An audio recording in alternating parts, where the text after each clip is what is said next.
नमस्कार साथियों, आप सभी का स्वागत है हमारे YouTube channel study in mobile में। तो दोस्तों, इस वीडियो में आज हम बात करने वाले हैं एच टेट जो एग्ज़ाम होते हैं हरियाणा के अंदर, जो टेट के एग्ज़ाम होते हैं दोस्तों। तो एच टेट का जो टीजीटी का एग्ज़ाम हुआ था जनवरी में 2021 जनवरी में जो एग्ज़ाम हुआ था, तो उस एग्ज़ाम के सॉल्व करवाएंगे इस वीडियो के माध्यम से, क्योंकि उस एग्ज़ाम के अंदर है वो कला के 60 क्वेश्चन आते हैं एच टेट के अंदर। तो वो क्वेश्चन है जो कोई अभी स्टूडेंट है जो स्टेट का एग्ज़ाम देना चाह रहा है आगे, तो अभी एग्ज़ाम आने वाले हैं स्टेट के, तो एग्ज़ाम देगा तो उसके लिए भी बहुत ही हेल्पफुल होगा ये वीडियो, क्योंकि उससे पता चल जाएगा कि किस प्रकार लेवल क्या रहता है क्वेश्चन का। और दूसरा ये है कि आप अगर स्टेट के अलावा भी एग्ज़ाम किसी की भी तैयारी कर रहे हो कला से, क्योंकि देखो कला है जो हर टॉपिक जो होता है, हर सब्जेक्ट जो होते हैं कला के जितने भी, तो वो सारे कोई ना कोई कला की भर्ती में ज़रूर लगते हैं। आप डीएसएसबी के दे रहे हो तो यानी स्टेट के अंदर राजस्थान शैली लगती है, तो डीएसएसबी में भी राजस्थान शैली होगी। राजस्थान आरपीसी की कोई तैयारी करे उसमें भी राजस्थान शैली मिलेगी, या फिर केवीएस की तैयारी करे तो उसमें भी राजस्थान शैली, एनवीएस कर रहे हो उसमें भी, यानी कहीं भी किसी भी स्टेट से कला की तैयारी कर रहे हो तो ये टॉपिक कॉमन रहते हैं। तो इसलिए ये क्वेश्चन है वो आप सभी के लिए कॉमन है। इस वीडियो में हम 60 क्वेश्चन कवर करेंगे।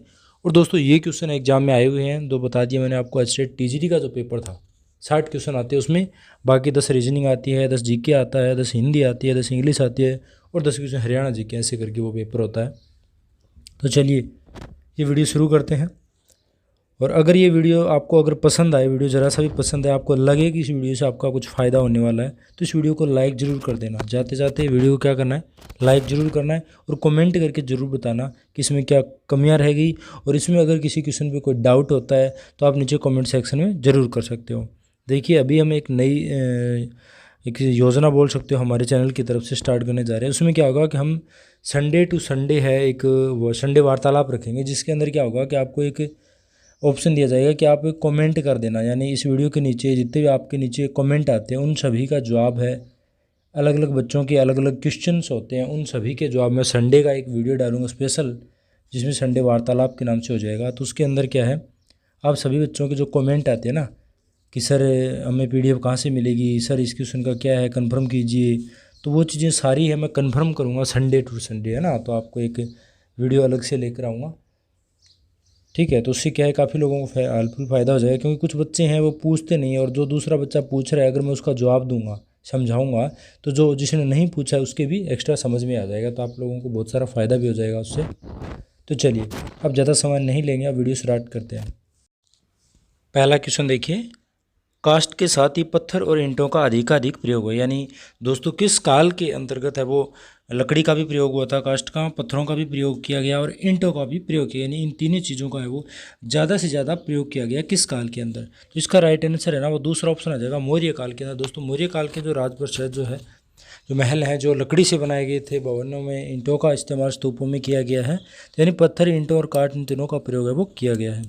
दूसरा क्वेश्चन देखिए, नृत्यांगनाएं जो हैं, नृत्यरत महिलाएं हैं, नृत्यांगनाएं पासवान जो महिलाएं हैं, उनके चित्र बड़ी मात्रा में चित्रित कहाँ किए गए, यानी उनके चित्र ज़्यादातर संख्या में कहाँ बनाए गए हैं। तो चार ऑप्शन आपके सामने हैं, हैदराबाद, अहमदनगर, गोलकुंडा, बीजापुर। तो दोस्तों यहाँ पे जो राइट आंसर है वो आपका हो जाएगा गोलकुंडा, यानी तीसरा ऑप्शन। तो दोस्तों ये सभी उपशैलियाँ हैं, और ये जो दक्षिण शैली है हमारे मध्यकालीन कला के अंदर पढ़ते हैं, दक्षिण भारत के अंदर दक्षिण शैली है, तो उस दक्षिण शैली की उपशैलियाँ हैं गोलकुंडा, बीजापुर, अहमदनगर सभी।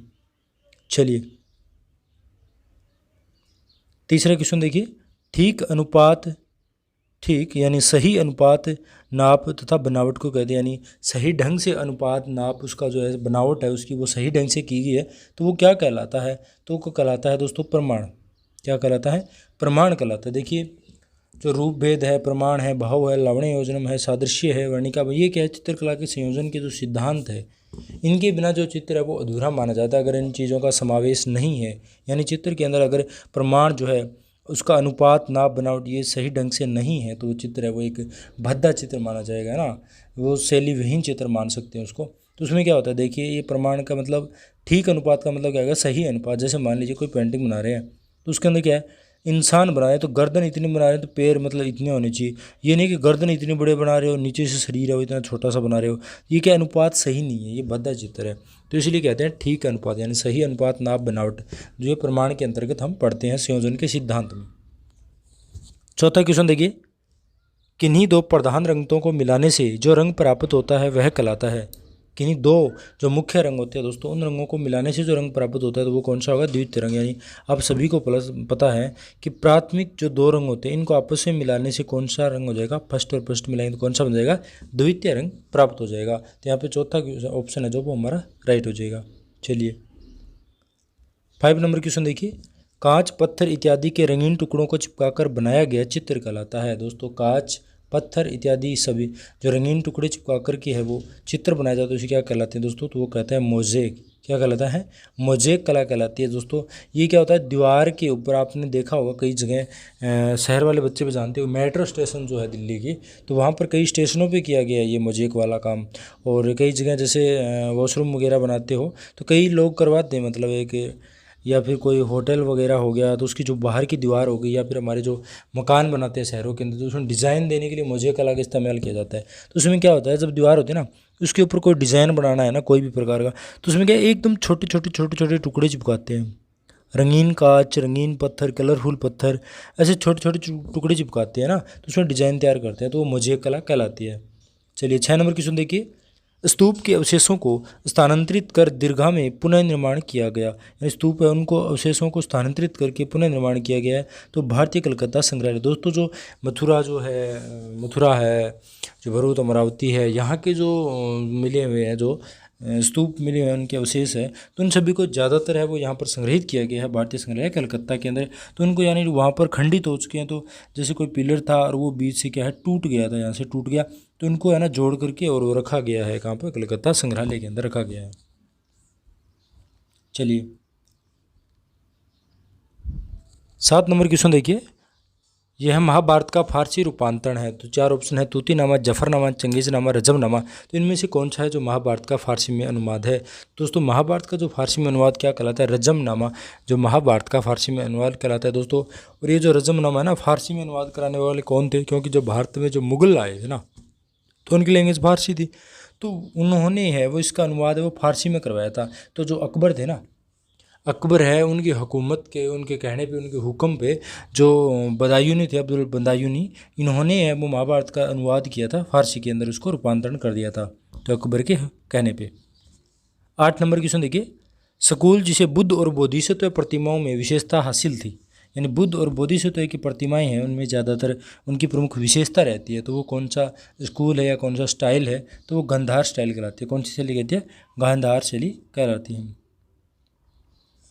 9 नंबर क्वेश्चन देखते हैं, मरता हुआ भैंसा। दोस्तों मरता हुआ भैंसा, और जो इसका कई जगह नाम आता है घायल भैंसा। कई एग्जाम में ऐसे पूछ लेते हैं घायल भैंसे का चित्र, और कई एग्जाम में ऐसे पूछ लेते हैं मरता हुआ भैंसे का चित्र। तो आपको ध्यान में रखना है, मरता हुआ भैंसा और घायल भैंसा जो है दोनों एक ही नाम है दोस्तों। और ये जो चित्र है वो हमें कहाँ से प्राप्त होते हैं? ये सीहनपुर से प्राप्त होते हैं। कहाँ पे? रायगढ़ रियासत जो है सीहनपुर, वहाँ से हमें प्राप्त होते हैं। 10 नंबर क्वेश्चन देखिए, चंबा रुमाल संबंधित है।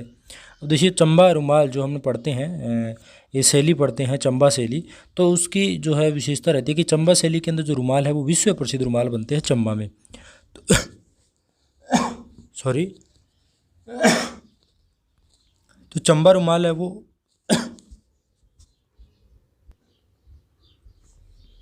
चंबा जो रुमाल है वो किससे संबंधित आएगा दोस्तों? परंपरा से संबंधित आएगा। यानी चंबा जो रुमाल है, देखिए चंबा जो ये रुमाल है वो परंपरा है उनकी, एक चली आ रही है तो उसमें काम करते आ रहे हैं, तो दूसरा जो ऑप्शन है वहाँ पे राइट हो जाएगा। 11 नंबर क्वेश्चन देखिए, रूप जो शक्ति, स्थायित्व या एकता दर्शाता है वह कहलाता है। देखिए अब यहाँ पे दे रखा है आयताकार, जैसे मैं आयत बना लेता हूँ, ये मैंने आयत बना लिया। त्रिभुजाकार, ये मैंने त्रिभुज बना लिया। एक अंडाकार, मैंने अंडा बना लिया, ठीक है। और इसके अलावा वर्त भी आ गया, छोड़िए, चलो एक अंडाकार ये बना लेता हूँ और ये वर्त आ गया। अब देखिए आप ये चीज़ें ध्यान से देखना, रूप जो शक्ति, ठीक है, शक्ति मान लो ये भी शक्ति देता है, ये भी शक्ति, ये भी शक्ति, आपको समझ नहीं आ रहा। दूसरा पॉइंट पकड़ते हैं, फिर बोलता है स्थायित्व। अब देखिए ये जो अंडाकार है ये स्थायी है या फिर ये ज़्यादा स्थायी, आपको ध्यान में रखना है। ये दोनों तो स्थायी कतई नहीं होंगे, क्योंकि ये है लुढ़क जाएंगे, जो बॉल होती है वो लुढ़क जाती है ना, एक जगह टिकती नहीं है, थोड़ी सी टेढ़ी जगह होगी तो ये लुढ़क जाएगा, यानी ये इधर चला जाएगा, ऐसे ऐसे, ये ना ये नीचे गिर जाएगा। तो इसका मतलब ये स्थायित्व नहीं है इन दोनों में, ये तो नहीं होगा, ना तो ये वर्ताकार होगा ना अंडाकार होगा। दूसरा देखिए त्रिभुजाकार, इन दोनों में कंपटीशन करते हैं। तो अब देखिए ये जो है मेरे पास यहाँ पे एक ढलान है, इसके ऊपर मैं एक तो ये रखता हूँ, आयत वाला, तो ये तो यहाँ पे टिक जाएगा ना। और अगर मैं त्रिभुज वाला ऐसे रखता हूँ, इसके ऊपर त्रिभुज वाला ऐसे रखता हूँ तो वो इधर गिर जाएगा या इधर गिर जाएगा ना, टेढ़ा मेढ़ा गिर जाएगा वो एकदम स्थायी टिकेगा नहीं। तो इसलिए स्थायी तो सबसे ज़्यादा किसके अंदर होगा, तो आयताकार जो आकृति है उसके अंदर सबसे ज़्यादा स्थायित्व है। और एकता भी इसी के अंदर, यानी एकता के सूत्र में बंधा हुआ चारों भुजाएं समान है, वो एकता के अंदर बांधता है मतलब, है ना। तो ये अपना जो ऑप्शन कौन सा है, पहला ऑप्शन है, वो हमारा बिल्कुल राइट हो जाएगा। यानी बहुत ही अच्छा क्वेश्चन था दोस्तों। अगर ये क्वेश्चन आपको अच्छा लगा तो प्लीज़ बताना, बहुत अच्छा क्वेश्चन था। 12 नंबर क्वेश्चन देखिए, बुद्ध धर्मचक्र प्रवर्तन मुद्रा से संबंधित है। यानी दोस्तों बुद्ध है वो धर्मचक्र प्रवर्तन मुद्रा जो है प्रतिमा हमें प्राप्त हुई है, तो वो सारनाथ से प्राप्त हुई है। कहाँ से, सारनाथ से प्राप्त हुई थी। 13 नंबर क्वेश्चन देखिए, रंगत के हल्केपन तथा गहरेपन का द्योतक है। रंग है दोस्तों, रंगों को जो हल्का लगाना और थोड़ा गहरा लगाना, हल्का गहरा लगाते हैं तो वो क्या कहलाती है, हमारी तान कहलाती है। हल्की तान, मध्य तान जो होती है, प्रकाशमान होती है ना, 3-4 प्रकार की। वैसे तानों के कोई लिमिट नहीं, कितनी भी प्रकार के आप निकाल सकते हो, हल्का गहरा रंग लगाते हो तो उनको तान कहते हैं। रंगों के हल्केपन और गहरेपन को क्या कहते हैं दोस्तों, तान कहते हैं। ये दृश्य कला से संबंधित है, तो ये आपको ध्यान में रखना है। चलिए 14 नंबर क्वेश्चन देखिए, अमरावती स्तूप को प्रकाश में लाने का श्रेय है। अमरावती का जो स्तूप है उसको प्रकाश में लाने का श्रेय दोस्तों कौन सा है, कर्नल मैकेंजी। सॉरी दोस्तों, कर्नल मैकेंजी। 15 नंबर क्वेश्चन देखिए, केवल सफ़ेद तथा श्याम वर्ण का ही प्रयोग किया जाता है। केवल सफ़ेद रंग और जो श्याम वर्ण होता है, काला और सफ़ेद, सिर्फ इन्हीं रंगों का प्रयोग किया जाता है, तो वो क्या कहलाता है दोस्तों, तो वो कहलाता है वर्ण शून्यता। यानी उसके वर्ण की एकदम शून्यता, जीरो वर्ण होता है, यानी उसके अंदर कोई कलर नहीं होता, कोई रंग नहीं होता है उसके अंदर, ओनली सफ़ेद काला आपको बोलते हैं ना कि ये तो ब्लैक एंड वाइट है, तो वो चीज़ होगी वर्ण शून्यता कहलाता है। चलिए 16 नंबर क्वेश्चन देखिए, कोटा में राजा उमेद सिंह के काल में किस प्रकार के चित्र बहुतायत में बने थे। दोस्तों कोटा के राजा उमेद सिंह उनके काल में, अब आपको ये चीज़ तो सबसे बड़े पता ही होगी कि कोटा शैली में किस प्रकार के चित्र ज़्यादा बने, शिकारी दृश्य से। तो आपको यहाँ पे समझ जाना होगा, शिकार लिखा हुआ है, तो कोटा में राजा उमेद सिंह के काल में किसके चित्र बहुतायत मिलते हैं, शिकारी दृश्य से संबंधित। 17 नंबर क्वेश्चन देखिए, किस शैली के 3 प्रमुख केंद्र है, यानी बंगाल, बिहार और नेपाल है, ये किस शैली के प्रमुख केंद्र है दोस्तों। तो 17 नंबर क्वेश्चन का राइट आंसर क्या हो जाएगा हमारा, पाल शैली। दोस्तों मध्यकालीन जो कला है तो उसके अंतर्गत आती है दोस्तों पाल, जैन, गुजरात, अपभ्रंश है। ये मध्यकाल के अंदर कला को जीवित रखने का जो श्रेय है वो इन्हीं को जाता है, अपभ्रंश को, गुजरात, पाल, जैन, इनको दिया जाता है। तो जो पाल शैली है उनके 3 प्रमुख केंद्र रहते हैं, बंगाल, बिहार और नेपाल में फैली हुई थी पाल शैली, यानी पाल शासकों के द्वारा वहाँ पर वो काम करवाया जाता था कला का।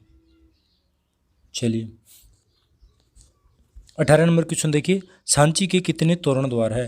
दोस्तों सांची के ना 4 तोरण द्वार है। जो सांची का स्तूप बना हुआ है इस प्रकार से, चारों ओर ऐसे दीवार निकाली गई है, तो उसमें ना एक इस साइड बनाया गया है और एक इस साइड है, इस साइड है, यानी चारों तरफ से द्वार बनाए गए हैं। तो तोरण द्वार कितने बनाए गए हैं, 4 तोरण द्वार गए हैं। दोस्तों इन तोरण द्वारों की ऊंचाई ना 34 फीट बताती है। संपूर्ण तोरण द्वार की ऊंचाई कितनी है, 34 फीट बचाते हैं।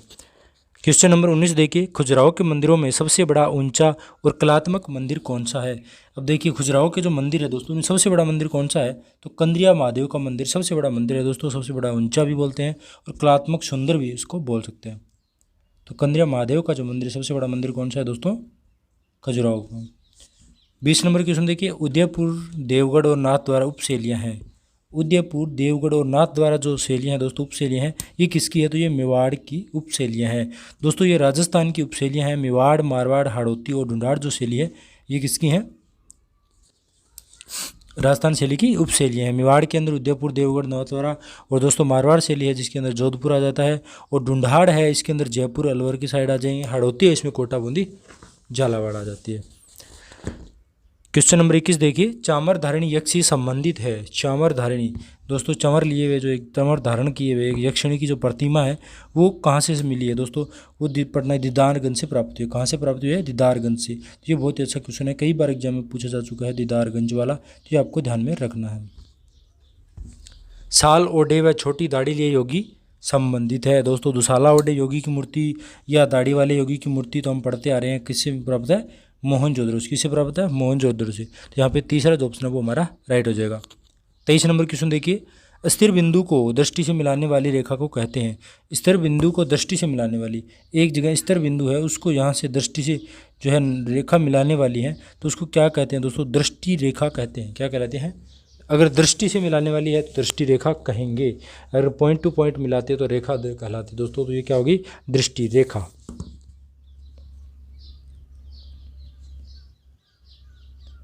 क्वेश्चन नंबर 24 देखते हैं। दीवार के प्लास्टर को सूख जाने के उपरांत चित्रण करने को कहते हैं। तो दोस्तों ये कहलाता है फ्रेस्को सेको, दूसरा ऑप्शन। अब देखिए जो दोस्तों भित्ति चित्रण को विधियाँ होती है तो फ्रेस्को सेको और फ्रेस्को बुनो दो प्रकार की होती है ना, अलग ही बोलते हैं इसको फ्रेस्को बुनो को। अब देखिए जो फ्रेस्को सेको है ना, इसमें क्या होता है, प्लास्टर कर लिया दीवार पे, जो सूख गया ना उसके बाद आप पेंटिंग करते हो वो सेको हो जाएगी। और फ्रेस्को बुनो क्या है, उसमें ताज़ा ताज़ा प्लास्टर के उसको खुरच करके आप अगर काम करते हो ना गीली गीली दीवार पे तो वो होता है फ्रेस्को बुनो। तो ये सूख जाने के बाद पूछा इसमें तो क्या हो जाएगा, फ्रेस्को सूको। 25 नंबर क्वेश्चन देखिए। तेजपाल और विमल शाह जो मंदिर है दोस्तों ये कहाँ पर है दोस्तों, माउंट आबू में। कहाँ पे दोस्तों, माउंट आबू, राजस्थान उदयपुर में। चलिए 26 नंबर क्वेश्चन देखते हैं।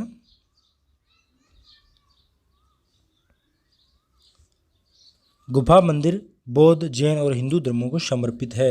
यानी कौन सी जो गुफा है दोस्तों वो बौद्ध, जैन और हिंदू, यानी बोल सकते हैं कि तीनों धर्मों की त्रिवेणी। तो ये किसे कहते हैं दोस्तों, एलोरा गुफा को तीनों धर्मों की त्रिवेणी कहते हैं। 27 नंबर क्वेश्चन देखिए। जयपुर स्कूल में किसके काल में 50 से भी अधिक कलाकार सूरत खाने में नियुक्त किए थे। यानी जो जयपुर स्टाइल है दोस्तों, जयपुर शैली, उसमें किस शासक के काल में जो उसका सूरत खाना था तो स्टूडियो था कला का, उसमें 50 से भी ज़्यादा चित्रकारों को नियुक्त किया गया था। तो वो सवाई प्रताप सिंह है, इन्होंने किया था। चलिए अगला क्वेश्चन देखते हैं। 28 नंबर क्वेश्चन देखिए। चित्रभूमि को कितने ही रूपों में विभक्त किया जा सकता है, यह संभव है। यानी चित्रभूमि को उसको कितने ही रूपों में, आप कितने ही रूपों में विभक्त कर सकते हो, क्या ये बात संभव है। तो यहाँ पे जो 4 ऑप्शन है ना, कितनी संभव ये बताना है। तो स्वर्णिम विभाजन सिद्धांत क्या है, ये जो बात है ना, ये सिद्धांत संभव है। ये किसके द्वारा संभव है, स्वर्णिम विभाजन जो सिद्धांत है न्यूक्लियड के द्वारा दिया गया है, तो उस पर ये संभव है। क्वेश्चन नंबर 29 देखिए। किसी वस्तु के धरातल का गुण है, किसी वस्तु है और उसका जो धरातल है उसका क्या गुण है, वो क्या कहलाता है दोस्तों, पोत कहलाता है। क्या कहलाता है, पोत कहलाता है। अब देखिए कोई वस्तु है, पेपर है हमारा, कागज़ ले रखा है मैंने, और आप पेंटिंग करने जा रहे हो और वो कागज़ किस प्रकार का है, चिकना है, खुरदरा है ना, किस प्रकार का है, तो उसको हाथ से स्पर्श करोगे तब आपको पता चलेगा कि ये खुरदरा है। कागज़ का खुरदरा होना ये इसका क्या गुण है। जैसे ये पत्थर है, पत्थर क्या है, ठोस है, तो पत्थर का ठोस होना उसका क्या है कि गुण है। जैसे मान लीजिए कोई रबर की बॉल है, बॉल का लचीला होना उसकी क्या है कि विशेषता है। चमड़े है, टुकड़ा है, ये चमड़े का टुकड़ा है वो एकदम लचीला होता है, सॉफ्ट होता है, यानी इसका मतलब क्या है, वो उसका सॉफ्ट होना ही क्या है, सॉफ्टनेस उसकी क्या है, गुण है या विशेषता है। तो ये चीज़ है, धरातल का जो गुण होता है ना वो उसकी क्या है, पोत कहलाता है। पोत के अंदर पता चलता है कि ये खरदरा है, चिकना है, ठोस है, तरल है, किस प्रकार का है, यानी क्या कहलाता है, पोत कहलाता है। और दोस्तों पोत है ना वो 3 प्रकार के होते हैं, प्राप्त पोत, अनुकृत पोत और सर्जित पोत। इनके बारे में भी मैंने वीडियो बना रखी हैं, अच्छी सी दृश्य कला मैंने आपको बताई गई है। अगर आपने नहीं देखा है तो मेरे चैनल पे जाके वीडियो स्क्रॉल करना आपको मिल जाएगा। स्टडी इन मोबाइल पे कोई वीडियो देखना चाहते हो ना कोई टॉपिक का, तो आप ऐसे सर्च किया करो दृश्य कला, आगे लिख दो स्टडी इन मोबाइल, चित्रकला के तत्व है स्टडी इन मोबाइल, ऐसे लिख देना तो वो वीडियो आ जाता है। 30 नंबर क्वेश्चन देखिए। जो रंग शीतलता यानी जो शीतल, ठंडा, राजस्व, सत्यता, आनंद, निराशा और दूरी को दर्शाता है, तो इस प्रकार का रंग है दोस्तों वो कौन सा, आपको पता है, नीला रंग। ये है सबसे ज़्यादा इसमें ये गुण होते हैं। चलिए 31 नंबर क्वेश्चन देखिए। गंगा अवतरण उभारदार मूर्ति शिल्प स्थित है। दोस्तों गंगा अवतरण जो एक पत्थर का बड़ा सा टुकड़ा है, चट्टान है, उसके ऊपर हाथी ऐसे गंगा अवतरण किए गए, इसमें कहानियाँ क्रिएट की गई है, बहुत ही ज़्यादा बारीकी से काम किया गया है गंगा अवतरण। ये जो उभारदार शिल्प है ना, बड़ा सा टुकड़ा, ये कहाँ पर दोस्तों, महाबलीपुरम में है। कहाँ पे है, महाबलीपुरम। क्वेश्चन नंबर 32 देखिए। वीणा वादिनी चित्र के कलाकार कौन थे, वीणा वादिनी चित्र बनाया गया दोस्तों, उसके कलाकार कौन थे। तो यहाँ पे जो 32 नंबर क्वेश्चन है इसका राइट आंसर हो जाएगा नंदलाल बोस। क्वेश्चन नंबर 33 देखिए। आपने परियों की कहानी, काले सफ़ेद रेखा चित्र, अमूर्त एवं घनवादी चित्र बनाए हैं, ये कलाकार कौन है। जैसे परियों की कहानी बनाने वाले, काले सफ़ेद रंगों से रेखा चित्र बनाने वाले, अमूर्त घनवादी कलाकार है, वो कौन है दोस्तों। यहाँ पे जो राइट आंसर वो क्या है, गगनेंद्र नाथ टैगोर है, वो घनवादी कलाकार के रूप में जाने जाते हैं। क्वेश्चन नंबर 34 देखिए। कलाकार पक्षी, पशु और वनस्पतियों का चित्रण करने में सिद्धहस्त था। इन चारों में से कौन था दोस्तों? तो यहाँ पे राइट आंसर क्या आ जाएगा? उस्ताद मंसूर, इसका पूरा नाम उस्ताद मंसूर भी है दोस्तों। यानी ये जहांगीर के काल में जो मुगल शैली का ये पशु पक्षी चित्रण कलाकार माना जाता है दोस्तों। तो ये सबसे ज़्यादा फेमस था मुगल स्टाइल के अंदर पक्षी चित्रण करने में दोस्तों, उस्ताद मंसूर। ये किसके दरबार में कार्य करता था? तो जहांगीर के दरबार में कार्य करता था। और जहांगीर को काल को है मुगल चित्रकला का स्वर्ण काल भी कहा जाता है। 35 क्वेश्चन देखिए। कांगड़ा के राजा संसार चंद के दरबार का सर्वाधिक निपुण कलाकार माना जाता है। दोस्तों कांगड़ा जो शैली है सो राजा संसार चंद उनके दरबार का सर्वाधिक निपुण कलाकार कौन सा माना जाता है दोस्तों? तो 35 नंबर क्वेश्चन का राइट आंसर हो जाएगा परखू।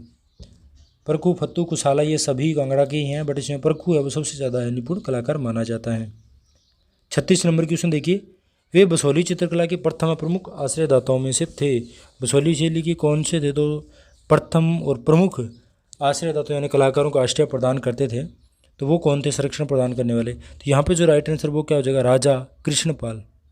राजा कृष्णपाल, तो यहाँ पे पहला ऑप्शन है वो बिल्कुल राइट आंसर हो जाएगा।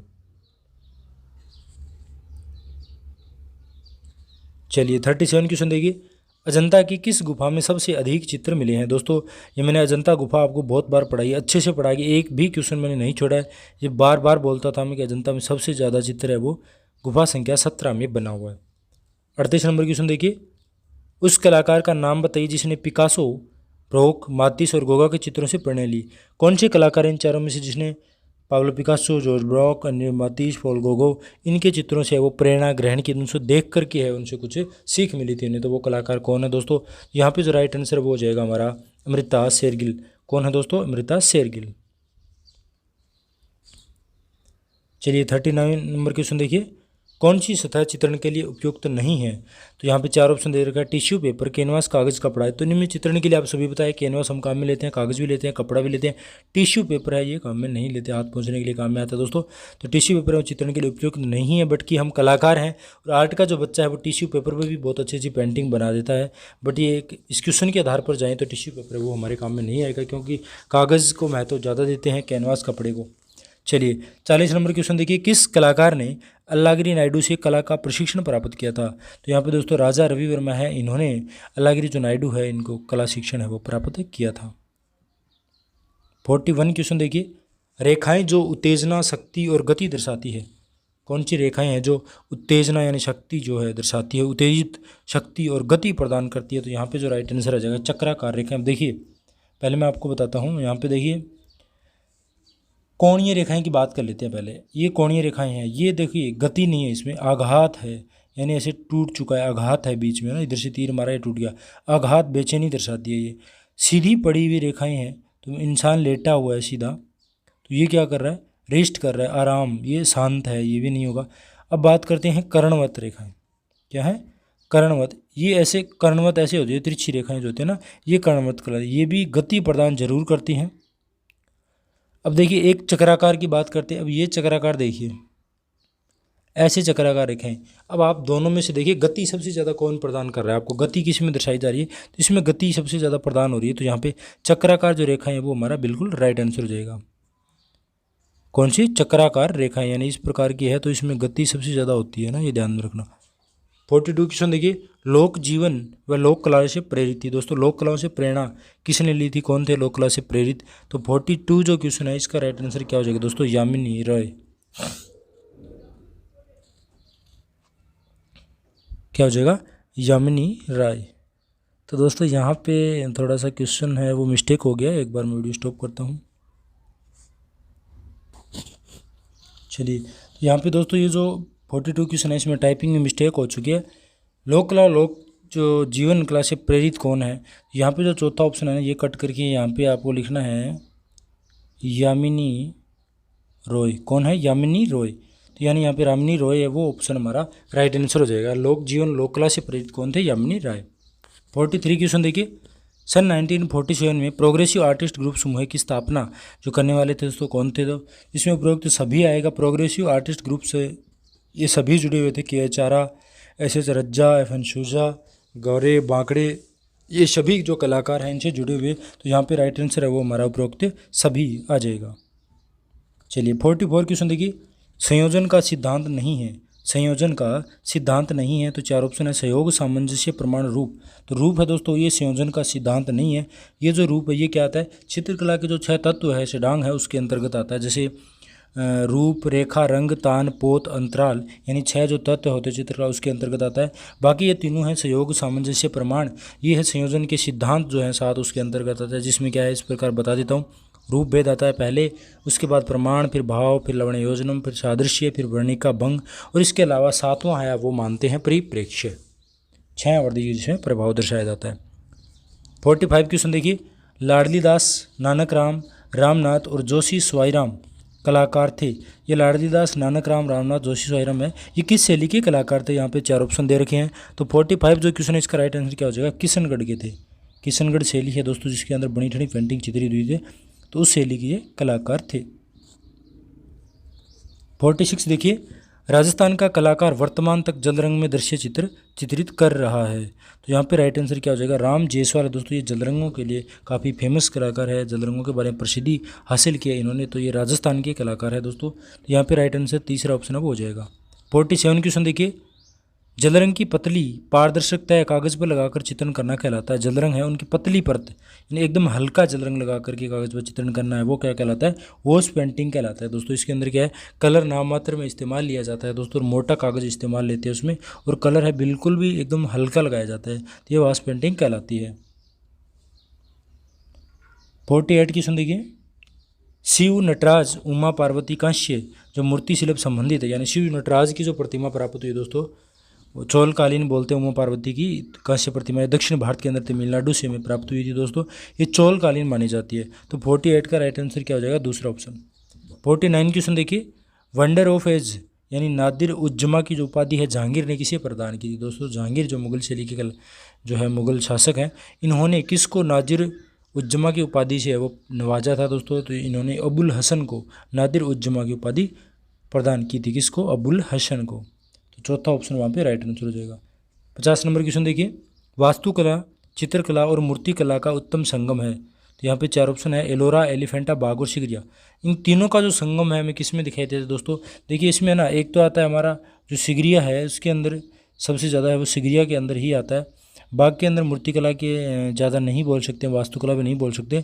और एलोरा है, इसके अंदर दोस्तों वास्तुकला ज़्यादा बोली जाती हैं, और इसमें चित्रकला नहीं बोली जाती, उसके अंदर मूर्तिकला थोड़ा पढ़ते हैं हम। बाकी इसमें सिगरिया आएगा, और आप कमेंट करके इस क्वेश्चन के बारे में ज़रूर बताएं। तो यहाँ पे मेरा मानना है सिगरिया ऑप्शन है वो हमारा बिल्कुल राइट आंसर हो जाएगा। 51 क्वेश्चन देखिए, कलाकार का नाम बताइए जिसका जन्म 7 अगस्त 1871 को हुआ था। कौन से कलाकार है दोस्तों जिनका जन्म है वो 7 अगस्त 1871 को हुआ था। तो यहाँ पे जो राइट आंसर वो हमारा क्या जाएगा, अवनिंद्रनाथ टैगोर, इनका जन्म है वो 1871 को हुआ था।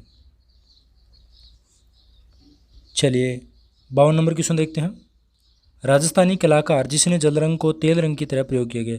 राजस्थानी कलाकार है जिन्होंने जल रंग को किसकी तरह प्रयोग किया गया, तेल रंगों की तरह प्रयोग किया दोस्तों। यहाँ पे जो राइट आंसर वो हो जाएगा हमारा भूर सिंह शेखावत दोस्तों। इन्होंने जल रंग है उनका इस्तेमाल किस तरह से किया है, एक तेल रंगों की तरह इस्तेमाल किया है।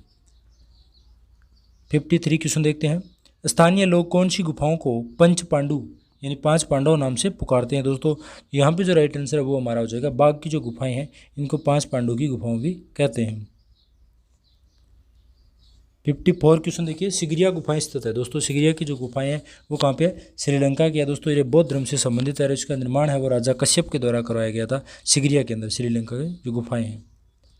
55 नंबर क्वेश्चन देख लेते हैं 55, स्त्री मूर्ति शिल्प नृत्यरत मुद्रा में मंजीरा वादिका संबंधित है। एक स्त्री का मूर्ति शिल्प बना हुआ है दोस्तों नृत्यरत मुद्रा में, यानी नृत्य करती हुई उस मुद्रा में बनाई गई है, और ये हाथ में मंजीरा लेके बजा रही है। तो इस प्रकार का बना हुआ दोस्तों ये जो कोणार्क का जो सूर्य मंदिर है ना, वहाँ उसके मंदिर के बाहर की साइड एक दीवार पे कोने पे ये बनी हुई है शिल्प। तो यहाँ पे दूसरा जो ऑप्शन है वो हमारा बिल्कुल राइट आंसर हो जाएगा। चलिए अगला क्वेश्चन देखते हैं 56। दोस्तों इस वीडियो के लास्ट तक पूरा देखें, लास्ट में एक आपको जानकारी दूंगा। अगर ये PDF प्राप्त करना चाहते हो तो उसके बारे में बता दूंगा आपको लास्ट में। किसके काल में दास्तान ए अमीर हमजा यानी हमजा नामा चित्रित हुआ है। तो 56 नंबर जो क्वेश्चन है इसका राइट आंसर क्या हो जाएगा, अकबर। किसके काल में दास्तान ए अमीर हमजा यानी हमजा नामा का चित्रण हुआ दोस्तों, तो ये अकबर के काल में हुआ। देखिए ये जो हमजानामा की जो शुरुआत है वो हुमायूं के काल से हो जाती है, बट इसका पूर्ण है वो अकबर के काल में होती है। चित्रों का जो निर्माण है वो अकबर के काल में होता है। तो यहाँ पे चौथा ऑप्शन है वो हमारा बिल्कुल राइट आंसर हो जाएगा। 57 नंबर क्वेश्चन देखते हैं। राजस्थानी चित्रकला का सर्वप्रथम वैज्ञानिक विभाजन है वो किसके द्वारा किया गया था दोस्तों? तो ये आनंद कुमार स्वामी के द्वारा किया गया। दोस्तों आनंद कुमार स्वामी ने एक राजपूत पेंटिंग पुस्तक लिखी थी, उसके माध्यम से राजस्थान शैली का है इन्होंने सबसे पहले वैज्ञानिक विभाजन किया था। 58 क्वेश्चन देखिए, तारीख ए अल्फी क्या है? तारीख ए अल्फी क्या है दोस्तों? तो 4 ऑप्शन है, मुगलिया इतिहास, ईरान का इतिहास, दुनिया का इतिहास या कश्मीर का इतिहास। तारीख ए अल्फी है उसके अंदर दोस्तों पूरी दुनिया का है वो इतिहास लिखा गया है। क्या लिखा गया है? दुनिया का इतिहास लिखा गया है। तो यहाँ पे तीसरा जो ऑप्शन है वो हमारा बिल्कुल राइट आंसर हो जाएगा। 59 क्वेश्चन देखिए, रंग जो मिट्टी से प्राप्त किए जाते हैं कहलाते हैं? दोस्तों रंग जो मिट्टी से प्राप्त करते हैं तो वो क्या कहलाएंगे? खनिज रंग कहलाएंगे। खनिज का मतलब होता है, खनिज तो आपको पता ही क्या होते हैं, जैसे तांबा, जस्ता, सोना, चांदी, ये चीज़ें, शीशा, जो खनिज निकाले जाते हैं जो भूमि के अंदर खुदाई करके ज़मीन के अंदर से जो निकालते हैं उनको खनिज कहते हैं। तो दोस्तों मिट्टी है वो मिलती है हमें, लाल पीली मिट्टी भी निकालते हैं, कलर बनाते हैं उनसे, तो वो खनिज रंग कहलाते हैं। मिट्टी से प्राप्त जो रंग होते हैं वो क्या कहलाते हैं? खनिज रंग कहते हैं उनको। चलिए 60 नंबर क्वेश्चन देख लेते हैं। सन 1971 में महाभारत की कथा पर 30 चित्र बनाए थे। सन 1971 की बात है दोस्तों, उन्होंने महाभारत जो है उस पर आधारित 30 चित्रों की एक श्रृंखला तैयार की थी। तो ये 4 ऑप्शन आपके सामने, एन एस बेंद्रे, के हेब्बर, एफ एन शुजा और सतीश गुजराल। तो यहाँ पर राइट हो जाएगा एम एफ हुसैन। क्या हो जाएगा? M F Husain. तो यहाँ पे मिस्टेक है दोस्तों, शायद यहाँ पे एम एफ हुसैन आएगा, यहाँ पे गलती से लिखा गया है। तो दोस्तों ये थे हमारे आज के क्वेश्चन। आशा करता हूँ ये वीडियो आपको पसंद आया। अगर ये वीडियो पसंद आया तो प्लीज़ वीडियो को लाइक कर दें, और अगर इसमें किसी भी क्वेश्चन में डाउट हो, जैसे 60 नंबर क्वेश्चन और एक था हमारा 50 नंबर क्वेश्चन, और इसके अलावा कोई क्वेश्चन हो, इन दोनों क्वेश्चनों के आप सटीक जवाब आपके पास हैं तो हमारे कमेंट करके ज़रूर बताएं, ताकि अन्य जो बच्चे हैं उनको भी पता चले। और एक चीज़ और मैं बता देता हूँ दोस्तों, कई बार क्या होता है कि क्वेश्चन कई बार मिस्टेक हो जाती है। कई बार मुझे दिमाग में चल रहा होता है मेरे क्वेश्चन सही आंसर, मैं बोल कुछ अलग देता हूँ, तो ये चीज़ होती है। उसको आप है ना ज़्यादा घबराहट वाली बात नहीं है। उसके क्या करना है आपको, जब मेरा वीडियो होता है ना तो आप कोई कमेंट करता है सर ये गलत हो गया, तो मैं जल्दी से उसके नीचे है ना मेरा कमेंट पिन कर देता हूँ। तो आप ना वीडियो के नीचे कमेंट पढ़ा करो, कमेंट देखा करो कि बच्चों के क्या कमेंट आ रहे हैं और मेरा क्या कमेंट आया है वहाँ पर। कोई क्वेश्चन गलत होता है तो मैं मानता हूँ कि हाँ क्वेश्चन गलत हो गया है, इसमें ये आएगा, मैं नीचे लिख देता हूँ, तो आप वहाँ से देख लेना, ठीक है। और अगर कोई बच्चा ये PDF प्राप्त करना चाहता है तो हमारे टेलीग्राम चैनल है उसे ज्वाइन करें। इस वीडियो के नीचे डिस्क्रिप्शन में एक लिंक मिलेगा, तो वहाँ से टेलीग्राम का चैनल मिल जाएगा आपको। उस टेलीग्राम चैनल पे जाके ज्वाइन कर लेना, और वहाँ पे ये जो 60 क्वेश्चनों की PDF है वहाँ पर आपको बिल्कुल फ्री में मिल जाएगी दोस्तों। इसके अलावा वहाँ पे उस चैनल के अंदर और भी बहुत सारी PDF कला से संबंधित आपको मिल जाएगी। मैं वहाँ पर PDF देता रहता हूँ, जो भी वीडियो बनाता हूँ उसकी PDF है मैं उपलब्ध करवाता रहता हूँ आप सभी को। तो धन्यवाद दोस्तों, और ये वीडियो पसंद आया लाइक करें, कमेंट करें, अपने दोस्तों के साथ शेयर ज़रूर करें। और आप में से ऐसे बच्चे हैं जिन्होंने अभी तक इस चैनल को सब्सक्राइब नहीं किया तो प्लीज़ नीचे रेड कलर में लिखा सब्सक्राइब का बटन क्लिक कर लें, और पास में बेल का आइकन है उस पर भी क्लिक करें, ताकि जब भी मैं कोई नया वीडियो डालता हूँ, अपलोड करता हूँ, तो आपके पास नोटिफिकेशन आ जाएगा और आपको पता चल जाएगा कि अनिल सर ने वो स्टडी मोबाइल पे नया वीडियो डाल दिया, तो आप हमें फ़ायदा उठा पाओ। और दोस्तों जल्द ही मैं आपको जो छापा कला जो है मुद्रण जो प्रिंट वाली टॉपिक है वो कराऊंगा, 2 या 3 वीडियो के अंदर आपको अच्छे से समझा दूंगा। छापा कला भी अब करवाने वाले हैं जल्द ही, तो हमारे चैनल से ज़्यादा जुड़े हैं, अपने दोस्तों के साथ भी शेयर करें। और कुछ बच्चे जियोमेट्रिकल के बारे में बोल रहे हैं, तो जियोमेट्रिकल का भी मैं देख रहा हूँ, उपलब्ध करवा दूंगा आपको वीडियो, उसके भी कुछ करवाऊँगा, क्योंकि बहुत बच्चों के कॉमेंट आते हैं सर जियोमेट्री करें, तो मैं वो भी ज़रूर कराऊँगा। तो दोस्तों जय हिंद, धन्यवाद, फिर मिलते हैं एक नए वीडियो के साथ। तब तक आप पढ़ाई जारी रखें।